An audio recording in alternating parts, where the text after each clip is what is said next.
Engineering 10.2, we're going to start out with some definitions, and then we're going to work our way to some formulas. So the first definition is the central angle of a circle.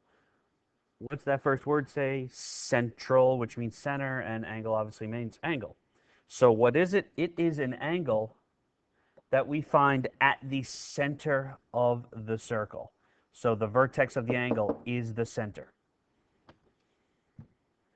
It contains two radii.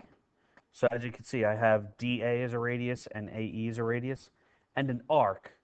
Arc, that's a new term for us. We're going to talk about it a lot. An arc is a portion of the edge of the circle. It's that curved, like a line segment is a straight piece, and an arc is a curved piece. So we see a couple central angles here. That's an example.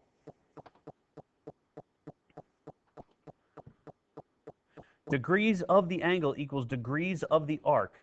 So for example, if angle DAM is 120 degrees, then arc DM is also 120 degrees. The arc is always going to equal the angle when the angle is at the center of the circle. Throughout the chapter, we're going to talk about if the angle is somewhere else. But to start out, if the angle is at the center of the circle, then they're equal. So an example would be, for example, angle DAE or angle XAM. Or I could even do something like XAD. And as long as it's two radii making an angle, that's a central angle. A major arc. Think about what major means. Major means big. This is an arc more than 180 degrees. It's always going to be more than 180 degrees. So, for example, MDX. How do I know that's more than 180 degrees? Well, it's bigger than a diameter. So major arcs are always bigger than that. Now, how do we name this? The first and last letter are always the ends. The middle is any other point that I pass through. It doesn't matter which one. But always name a major arc with three letters. Again, the two endpoints and a point that you are passing through in the middle. And as you can see right here, I put the symbol for arc. So whenever you see that symbol, that means I'm talking about an arc. Now let's look at minor arcs. Minor arcs are less than 180 degrees. These guys are only named with 2 points. And it's the two endpoints.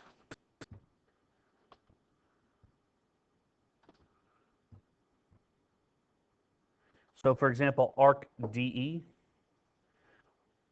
This is actually a pretty big distinction. If I see only 2 letters in the name of the arc, then I know I'm talking about a minor arc less than 180 degrees. Because I could have just as easily said arc DME, and that means I'm going around the other way. That would be a major arc. We don't want that. We want to make sure we are talking about the correct side of the circle. So 2 letters means minor arc, 3 letters means major arc. A semicircle is exactly 180 degrees. And the endpoints of a semicircle are actually also the endpoints of any diameter of the circle. And we're going to name it with 3 letters, just like a major arc. So like MXE would be this semicircle, or EDM would be that semicircle. So again, major arcs and semicircles are named with 3 points. Minor arcs are named with 2. So here's an example. If AC is a diameter, first find AB. Automatically, when you see AB, what kind of arc are we thinking? There's only 2 points in the name, so I know I must be dealing with a minor arc, and my answer should be less than 180 degrees. So measure of arc AB, where do we see arc AB? We see it right there. And we see this central angle of ARB, And what did we start out with? If we have a central angle, the arc is going to be equal to it. Now, what if I said ACB? Well, that's 3 letters. That is a major arc. We should know that our answer is more than 180 degrees. And as we can see, it's the rest of the circle. So if AB is 42 and a circle, all circles add up to 360 degrees, then we know that there's 318 degrees left. Okay. The next one, find X. Well, hopefully we noticed that these 3 angles right here make up an entire circle, which means they should add up to 360. So that's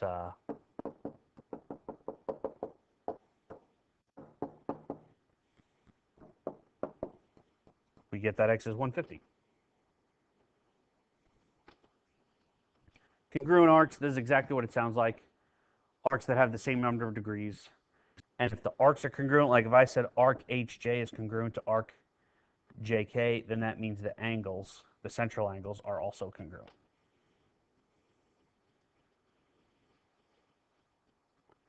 Okay, arc length. This is a brand new formula, and it's going to be a ratio. If you need to review your Chapter 7 notes on ratios, this is why we did it. Arc length is the portion of the circumference of the circle. Now I want you to focus on that quick note I put up there. Arc length is the units of measurement. So we're talking about feet, inches, miles, centimeters, kilometers, yards, some sort of unit of measurement that you would think of, well, I'm 8 miles away. Arc measure, when I say arc measure, that means the number of degrees. So when you see length, think units of, of distance as if you were in the car. When you hear measure, think degrees. And so the whole point of this formula is to convert degrees to length. We want to say, well, if it's 30 degrees around the circle, how far are we actually going? Are we going 6 miles, 8 miles? That's what the whole purpose of this is for. And the way we're going to do that is, and I think we should write this out every time, we're going to do a ratio of part over total. So, for example, let's say this is, actually, make an easy one. Let's say I gave you 90 degrees, but then I told you the circumference equals 40 miles. Well, to convert that, 90 degrees is a quarter way around the circle, which means this section is a quarter of 40. It would be a 10-mile arc. So that's what we're trying to do. We're trying to say, well, if it's 90 degrees, it's actually 10 miles. We want to convert our length to measurement, and vice versa, and the way we do that is part over total. So, part over total equals part over total. The length over circumference equals degrees over 360. I highly recommend you write this formula out every time. So, the degrees over 360 part, start on this side because that's kind of the easier side. How many of these degrees out of the entire 360? And that's going to correspond to how long is this? How many miles is this out of the entire circumference? So if the circumference is 10 miles, how many miles in that section? That's what the length over circumference part of it means. So let's write out part over total.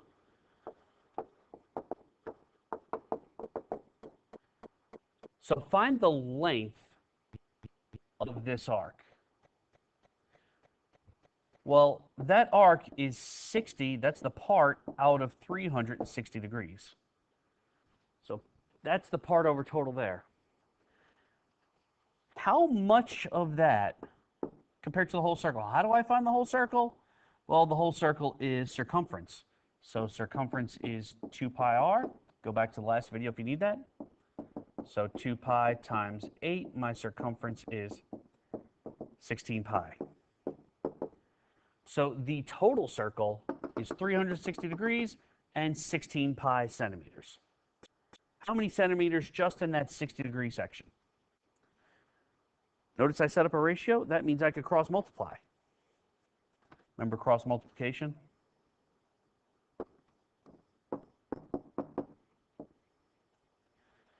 So 16 times 60 pi, that's 960 pi. Again, treat pi the same way you would x or like a radical 2 or something like that.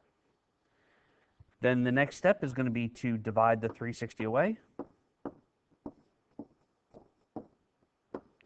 And I get x equals 960 pi over 360, which is going to simplify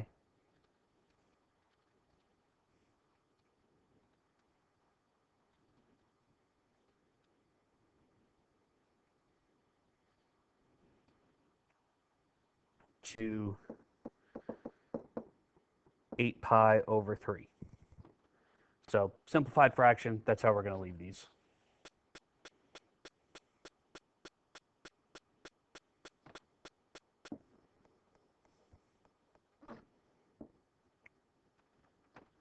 Let's do another one. So again, part over total. Well, let's see. We want the part of the circle when the whole circle circumference equals 2 pi r. So that's 2 pi times 11. So my circumference is 22 pi. So if the whole circle is 22 pi, what part does that 60 degrees represent? So I'm getting that section there. I'll cross multiply. 360x equals 60 times 22 pi is 1320 pi. Divide the 360.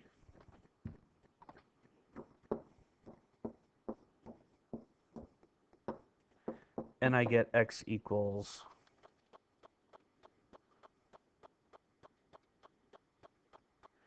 11 pi over 3 after it's simplified. Okay, last one, again, part over total. So, oh look, another 11 centimeters. So the total circumference is 22 pi. I want to know how much of that is 120 of those degrees. So I'm going to cross multiply.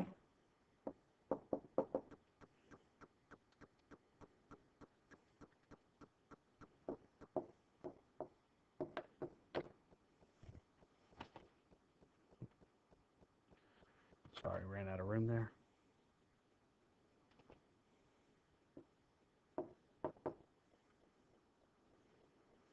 I'll divide the 360 away.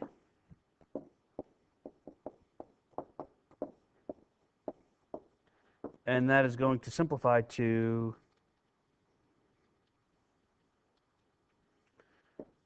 22 pi over 3. So this is one of our more difficult formulas. Make sure you're practicing this one. We're going to see it a whole lot, and there'll be more in the next video.